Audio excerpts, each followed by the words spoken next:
body, or in spirit, and join in singing.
Please stay standing as we light our chalice. The words are in your program. Love is the spirit of this church, and service its law. This is our great covenant, to dwell together in peace, to seek the truth in freedom, to speak the truth in love, and to help one another. Please feel free to sit down.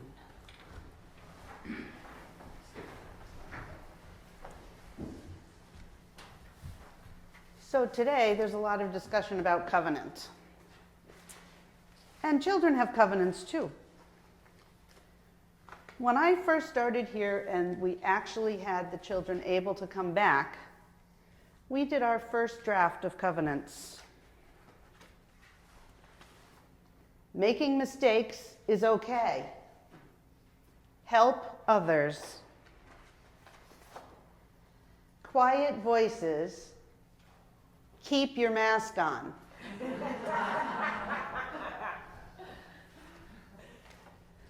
All persons matter. And these are the kids' words. Respect others the way you want to be treated. Be kind.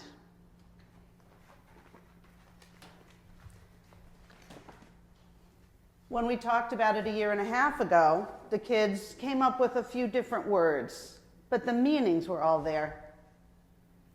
Be kind and say kind things. Be respectful. Treat others the way they want to be treated. Listen to others and let them finish. Take turns. Be nice and be safe. Keep your body under control. Learn and have fun. And my favorite, help people when they're struggling. All out of the mouths of babes. So as the discussion of covenant continues, I hope you can remember some of these words and some of the words you want to use and how they make you feel. And now I'm not going to sing and take the kids out. I'm going to go sit in the back and listen for a little.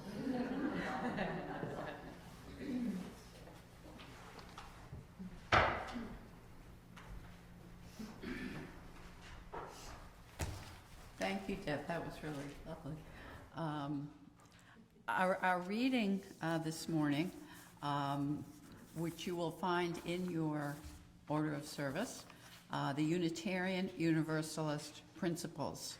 And I will read them, and you're welcome to join along if you wish.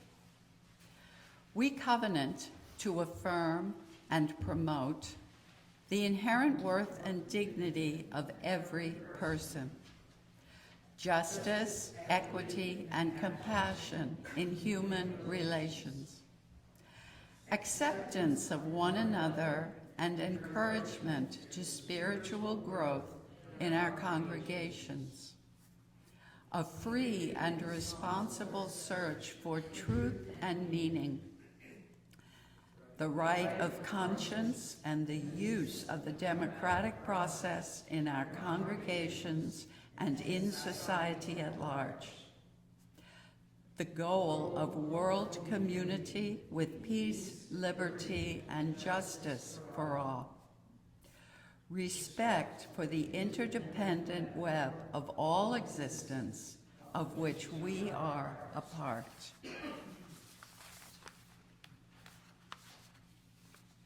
And now we're going to have a musical reflection.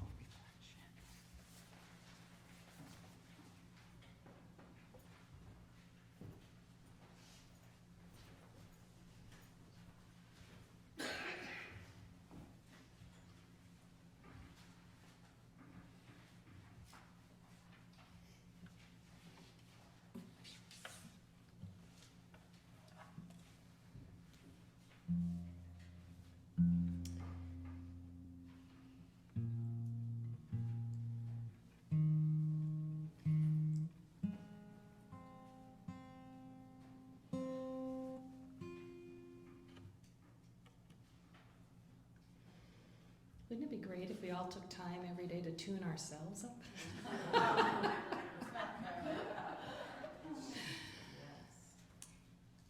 I wrote this song, this chant, as part of a chant workshop, and it follows the same meta principle of our opening song of first person, second person, and then first person plural. And I am an agnostic person, and the word spirit is something I'm always in process with. So, but what I offer you in this song, Spirit Connection, is for you to make room for the idea of connection, wholeness, integration, and whatever spirit might mean for you.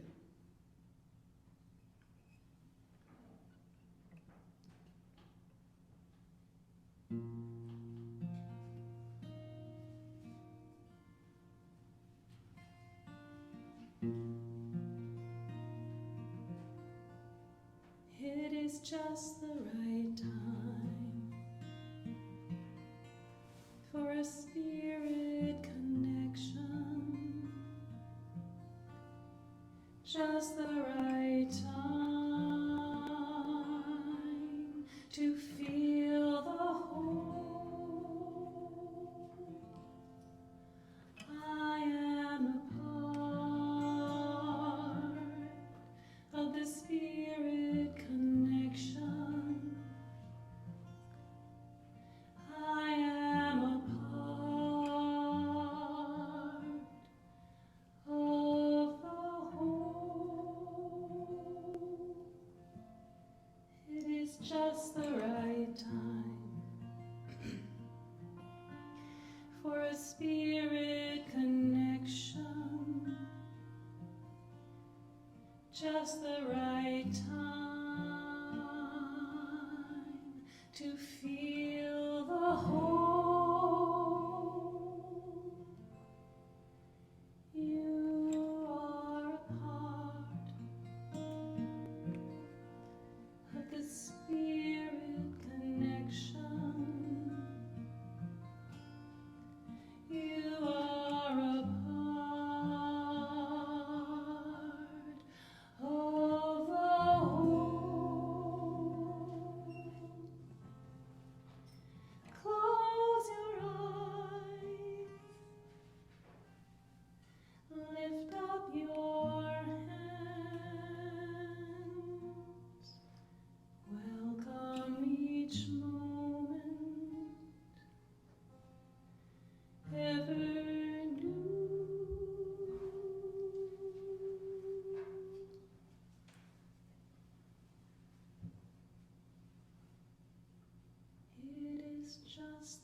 for a spirit connection,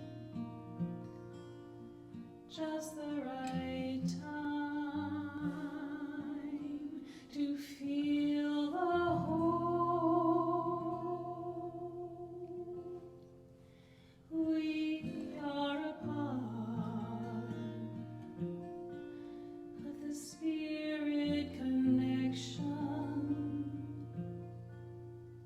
We are a part of the whole.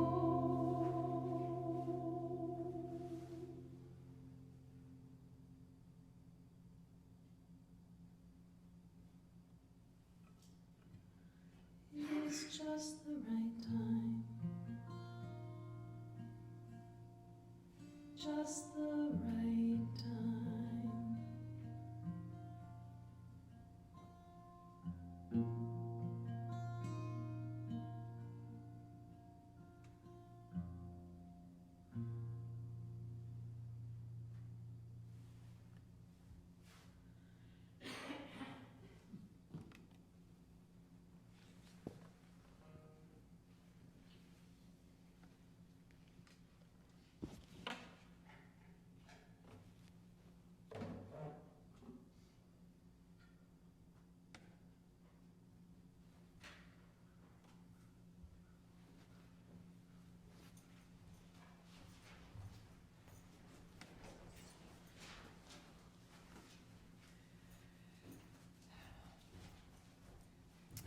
These are Reverend Art's words, and we are, Linda and Cheryl and I will be reading them for you, sharing them with you.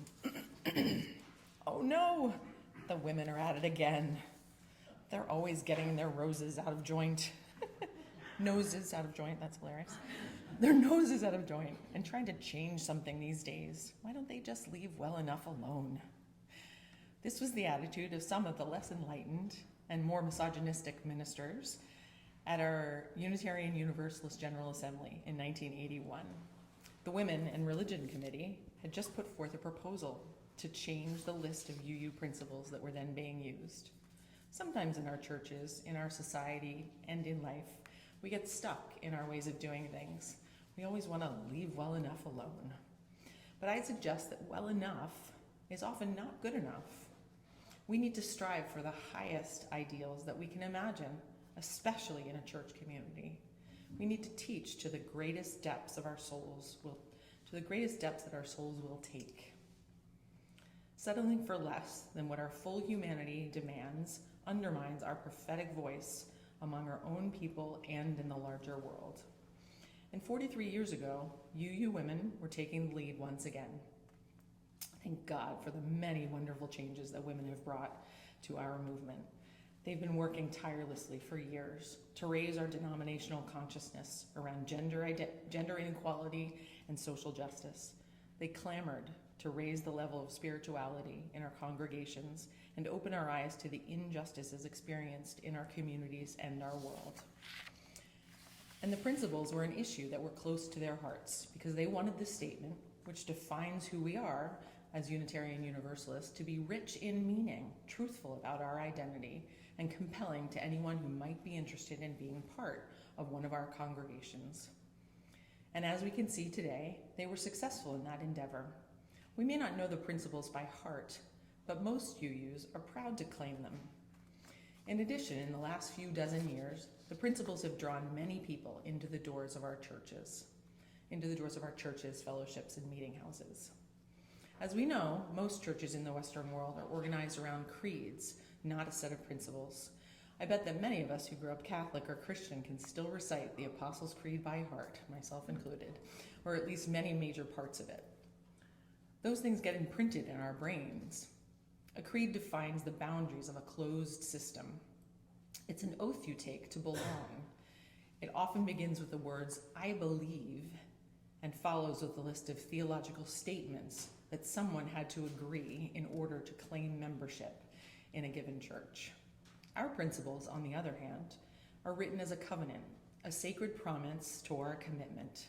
Covenant, whether spoken or implied, is the basis of all relationships with the individual and his or her God, or highest ideals between individuals, with the individual and the community, and among different communities. Covenants knit the fabric of society together and define how we're going to be in relation with each other. Covenants are based on love and commitment, not laws. Marriage vows are the most common form of spoken commitment. In the three Abrahamic religious traditions, Judaism, Christianity, and Islam, all relationships with God and among people are built around covenant. In the Bible and Quran, God makes covenants with Adam and Eve, Noah, Abraham, Moses, Jesus, and Muhammad. In each of the covenants, God promises certain gifts, powers, and protection, and/or authorities to those who enter into the covenant. Those who make the covenant are also bound to act according to the covenant's provisions. A covenant is, in a sense, both the glue that binds a community together and the force that compels them into action. The blessings of abiding by the covenant are both individual and communal. Our earliest Pilgrim and Puritan ancestors often struggled between these two ways of social organization. They were Christian and followed a creed somewhat, yet they also believed strongly in the power and blessing of covenants. In reading the New Testament, they saw the early Christian communities that emerged after Jesus' death were more formed around the principles of covenantal relations with each other than they were around creeds. When the Pilgrims first dropped anchor in Provincetown Harbor, they wrote a covenant, the Mayflower Pact, before they ever set foot on land. It was the same when the Puritans arrived in Boston 10 years later. In many of these New England communities, people gathered to write their covenants even before they were building meeting houses or starting formal Sunday worship.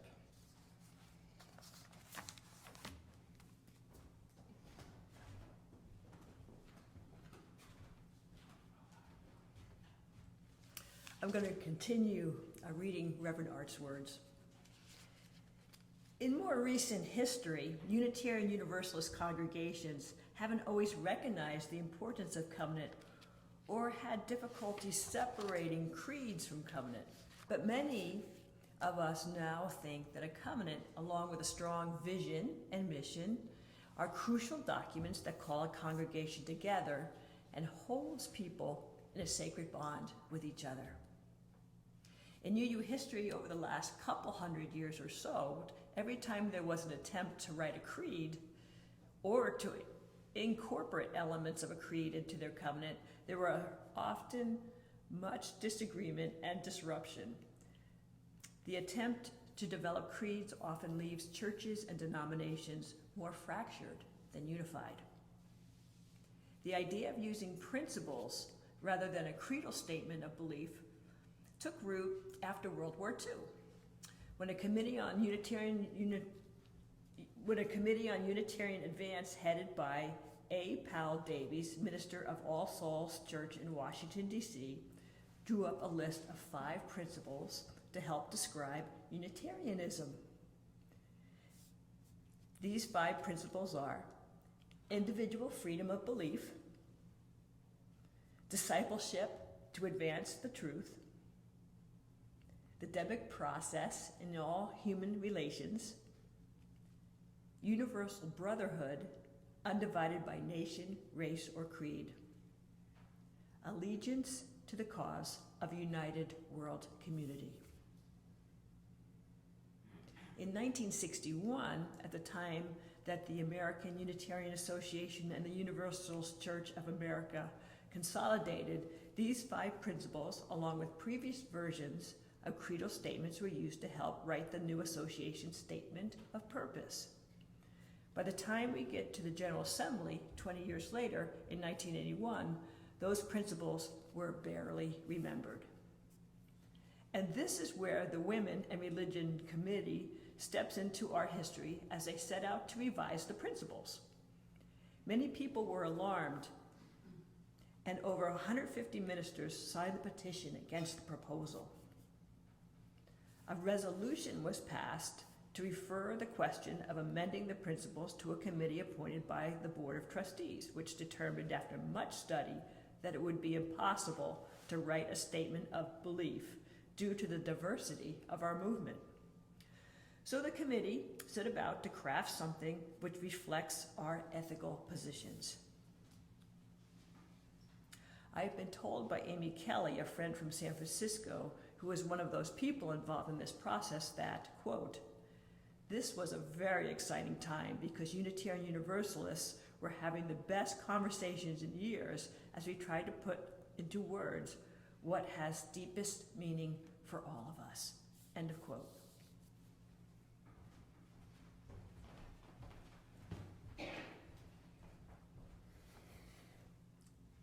Thanks, Linda. Thanks, Elizabeth. The part of Art Lavoie is played by Elizabeth, Linda, and myself. So I'll pick up where Linda left off. So that we all didn't have to do, so one of us didn't have to do one enormously long cold reading. We got this morning. So 3 major changes were made before presenting the amendment for the preliminary approval of the 1984 General Assembly, 3 years later. The first was the principles were separated from the sources of our living tradition. This has proved to be a brilliant move, for it allowed different philosophical and theological positions to be acknowledged, without identifying any one of them as necessary component of our faith. It says loudly and clearly that everyone is included here, regardless of belief. Another important change was the revision of the historic order in which the principles appeared. The way that we now recite them, we begin with the individual and move outward in larger and larger circles. Our consciousness expands as we go from the individual to human relationships, to our congregations, to societies, to the world community, and lastly, the web of life. The third change was the language of the covenant was added, making the principles part of the religious commitment that we make to each other when we join this community. We covenant to affirm and promote are the words in which we begin, rather than a statement of belief that might be closed or exclusive. We have a statement of principle that calls us to live our highest human and religious values. I know that these ideas and covenant and principles may be difficult to wrap our heads around. Human beings often want something that's more concrete. Give us a good creed or a set of laws any day.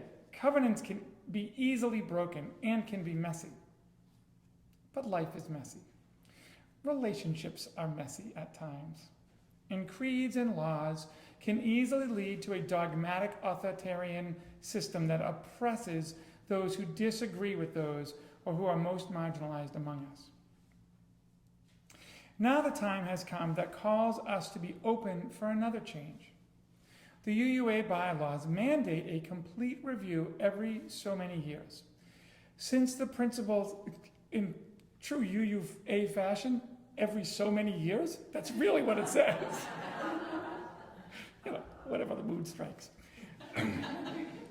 Since principles have not changed much since they were written, the delegates of our General Assembly named the study commission in 2021 to review the Article 2 of the UUA bylaws and principles. Their report was presented to the GA, General Assembly, last June. Some amendments were suggested there, and the final draft is being presented this June for a vote. The new draft of Article 2 replaces the principles with a list of shared values with love at the center of it all. Art will do a service in 2 weeks on the new draft, and then we will hold a conversation afterward to get our feedback on this change. However, our covenants are written. They challenge us to become our best selves. They call us to right relationship with each other, with the larger community, and with the world in which we live.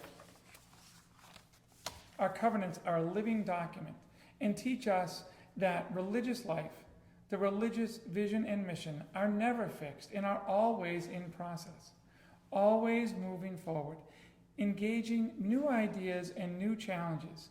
In this free faith, we look toward the horizon, building on the foundation that our ancestors left us, challenged by current life experiences, and opening our hearts and minds to what our children will bring. May it always be so. Amen and blessed be.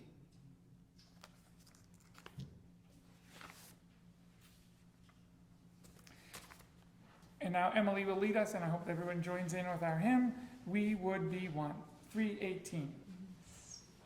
You're welcome to stand in body or in spirit, or not, and join in singing.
Reflect on our covenant and how we treat and deal with each other in relationship, we think about that as generations as well. We build on foundations we did not lay. We warm ourselves at fires we did not light. We sit in the shade of trees we did not plant. We drink from wells we did not dig. And now at our offertory is our opportunity to pay it forward and represent that by our contribution to today and to future generations.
Thanks, everybody. So now is our time to share our candles, to share our joys and our sorrows, and share our stories with each other. So candles are shared live on Zoom with those who are not able to attend in person. They are edited out of the public video streaming services and public access cable.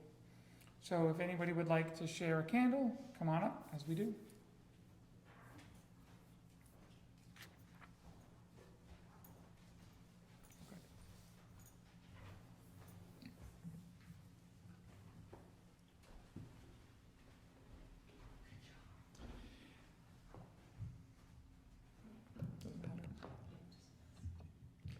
I'm going to light this last candle for all of our joys and sorrows and concerns that are unspoken today.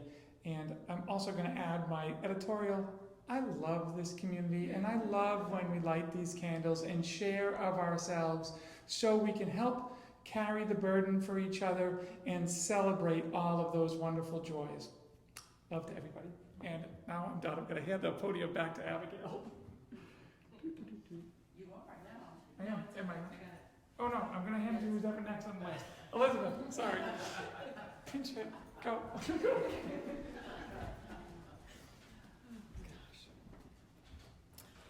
Okay. Our pastoral prayer is called Seeking That Which Unites Us by Sarah Eileen Lavoie. Spirit of life and love. I'm going to put my reading glasses on. Spirit of life and love, in this time of uncertainty, of fear and angst, our nation holds its collective breath. In this time, when rhetoric blusters about and words are used as weapons, our nation clenches its fists, tightens its shoulders, eyes squeeze shut. Some are preparing for a fight. May we remember, we are a people of resilience. We've faced uncertainty before. We have weathered storms. We've been consumed by flames. We have risen like the phoenix from the ashes, and we will again, we the people. May we remember our shared humanity, our universal kinship, our interdependence. As we unclench our fists and breathe again, breathe in loving and breathing out peace.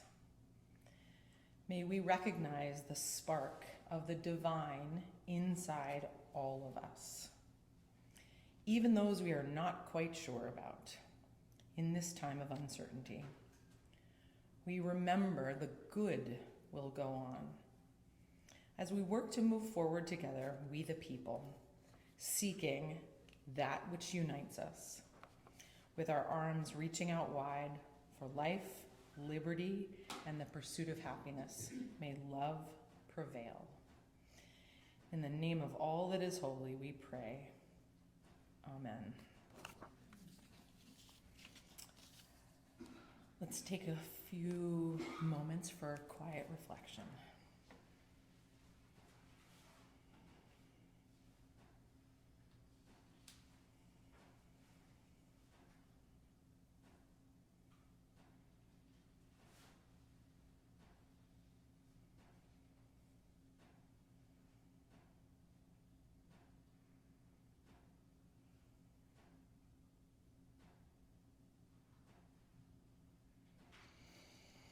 And now please stay seated as Emily shares In This Place.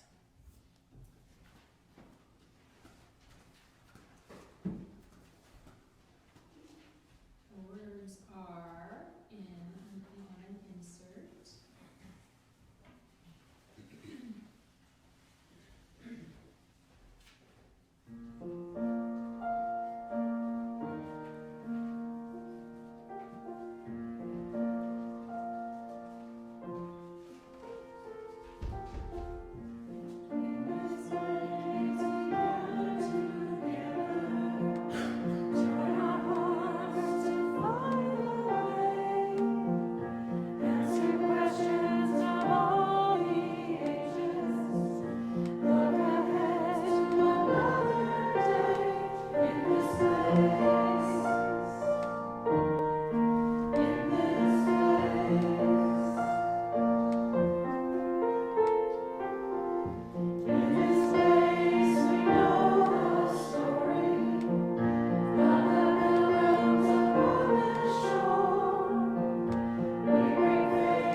also feel really blessed to be standing here in front of this congregation, and I offer you this benediction and listen to it as you may receive it.